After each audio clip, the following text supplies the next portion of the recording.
Prostitusi merupakan masalah sosial klasik dalam kehidupan sosial masyarakat. Dalam bisnis prostitusi, perempuan menjadi objek yang ditawarkan dan dikomersikan. Perempuan dengan segala pesona kecantikannya dan kekaguman laki-laki terhadapnya dijadikan komoditi yang diperjualbelikan. Perempuan dan seks seakan menjadi dua bagian yang tidak dapat dipisahkan. Di sini, baik kapitalisme maupun budaya patriarki menempatkan perempuan sebagai objek, termasuk objek seks bagi laki-laki. Di era digital dengan munculnya cyber society, aktivitas prostitusi juga masih berlanjut dan bergeser ke arah transaksi virtual. Prostitusi dalam cyber society atau disebut cyber prostitution ini pun menjadi fenomena masalah sosial di era digitalisasi. Praktik-praktik prostitusi berkembang pesat dengan memanfaatkan teknologi informasi dengan segala kecanggihannya. Hal ini menjadi suatu masalah sosial baru yang sulit untuk dikendalikan. Melalui media internet, PSK atau pekerja seks komersial menawarkan jasa seks di situs-situs yang menyediakan pelayanan seks. Sifat dari cyberspace yang susah dikontrol karena sifatnya yang beyond everything dan sifatnya yang anarkis. Menjadi aktivitas cyber prostitution bisa berlangsung dengan leluasa ketika kontrol sosial terhadap praktik prostitusi dalam dunia nyata berlangsung ketat. Ia menemukan tempat berkembang di dalam ruang tanpa kendali ini. Beberapa faktor dari terjadinya prostitusi sosial. Faktor yang pertama ialah lemahnya tingkat keimanan. Pada dasarnya, keimanan adalah landasan seorang dalam menjalani kehidupan ini. Tiap-tiap agama mempunyai aturan sendiri-sendiri mengenai perintah dan larangannya. Tidak ada satupun agama yang memperbolehkan pelacuran. Dengan dilandasi keimanan yang baik, diharapkan seseorang akan kuat menjalani kehidupan ini. Faktor yang kedua adalah kemiskinan. Kemiskinan memaksa banyak orang menjual moralnya. Pada dasarnya, penyebab utama terjadinya pelacuran ialah keterpurukan kondisi ekonomi Indonesia. Banyak orang yang kehilangan pekerjaan. Peluang kerja yang ada tidak sebanding dengan jumlah orang yang mencari pekerjaan. Keadaan ini membuat orang berupaya keras mencari pekerjaan hingga ke negara lain. Di sisi lain, dilihat dalam konteks keluarga, wanita dipandang sebagai pekerja alternatif untuk menjamin kelangsungan hidup satu keluarga. Faktor yang ketiga ialah keinginan cepat kaya atau materialistik. Keinginan untuk memiliki materi dan standar hidup yang lebih tinggi. Aktivitas ini sudah masuk lingkungan pendidikan. Pelajar SMP, SMA, dan mahasiswa banyak pula yang terjun ke dalam dunia ini karena keinginan untuk dapat segera mungkin memenuhi kebutuhan gaya hidup yang mewah mereka. Faktor yang keempat adalah faktor budaya. Budaya cyberporn di internet dengan memasang foto-foto porno tanpa rasa malu dan secara terang-terangan menawarkan dirinya dengan tarif tertentu. Situs prostitusi online menjadi media bisnis yang memberi keuntungan lebih besar dibandingkan bentuk prostitusi pada umumnya. Faktor yang kelima ialah lemahnya penegakan hukum dalam mengawasi beredarnya cyberporn. Kegiatan prostitusi dan pornografi online dianggap bahaya laten yang selalu ada dan berkembang meskipun terus diberantas.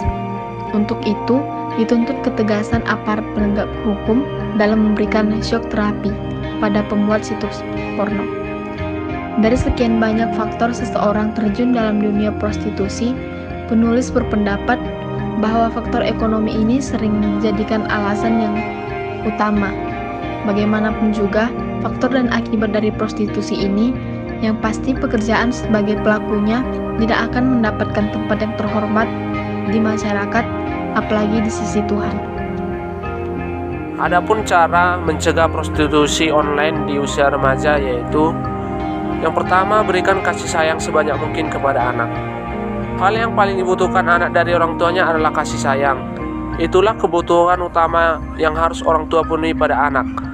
Dengan memenuhi kebutuhan tersebut, anak pun akan merasa tercukupi, sehingga ia tidak perlu membutuhkan kasih sayang lagi dari orang lain. Tak hanya itu, kasih sayang yang dirasakan oleh anak sejak kecil pun juga akan terkenang hingga ia dewasa nanti. Hal tersebutlah yang akan menjadi tameng baginya ketika ada pengaruh buruk dari luar.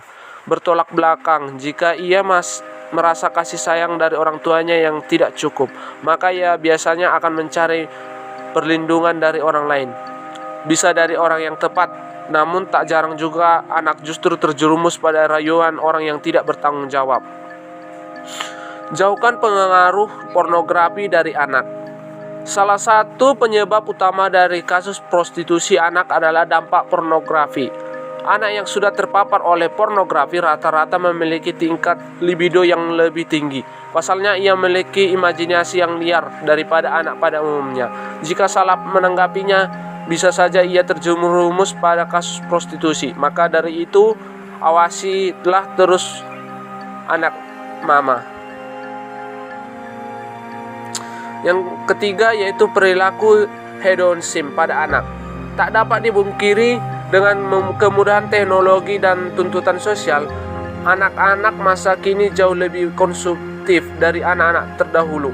Sifat konsumtif tersebut yang membentuk perilaku hedonisme pada anak. Tak hanya menghabiskan uang tanpa kontrol dan tanggung jawab, perilaku hedonisme juga akan terus menuntut dirinya agar ia dapat memenuhi hasrat yang diinginkan.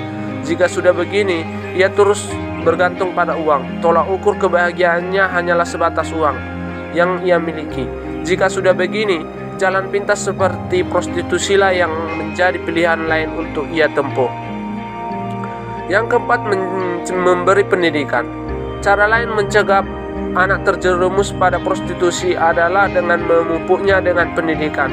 Seperti yang kita tahu, pendidikan dan kemampuan anak mampu membuka jalur untuk mendapatkan taraf hidup yang lebih mumpuni. Dengan begitu, kemungkinan anak untuk terjerumus pada prostitusi pun lebih kecil dibandingkan dengan anak yang tidak memiliki pendidikan dan kemampuan yang lebih baik.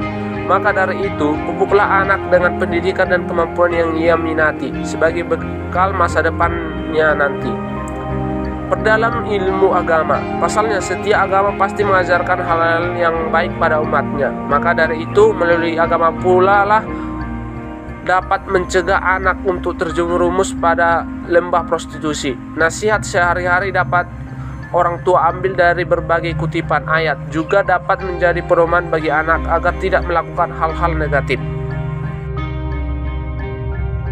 Adapun terdapat layanan BK dalam menangani masalah prostitusi, yaitu guru BK dapat berperan dengan memberikan beberapa layanan kepada para siswa, yaitu dengan memberikan layanan informasi, layanan konseling perorangan, layanan konsultasi, dan juga layanan dukungan sistem.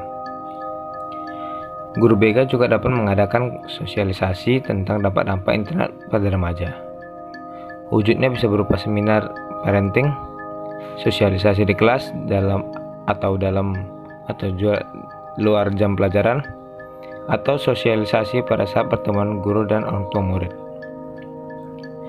Bahan materi tentu bisa lebih luas, tidak hanya terkait prostitusi online saja, tetapi juga bisa melihat aspek negatif internet dari sisi lain, seperti cybercrime, pengaruh terhadap motivasi belajar atau kehidupan sosial remaja. Yang kedua, secara berkala dan acak, guru BK atau wali kelas mengontrol media atau jejaring sosial yang bisa diakses oleh murid. Adapun yang terakhir, pemberian banyak aktivitas kepada murid untuk mengisi waktu luang di luar jam belajar siswa. Contohnya seperti memberikan ekstrakurikuler, outbound, camping, dan masih banyak lagi lainnya. Tujuannya agar murid tidak selalu menghabiskan waktu luangnya dengan berita internet saja. Terima kasih.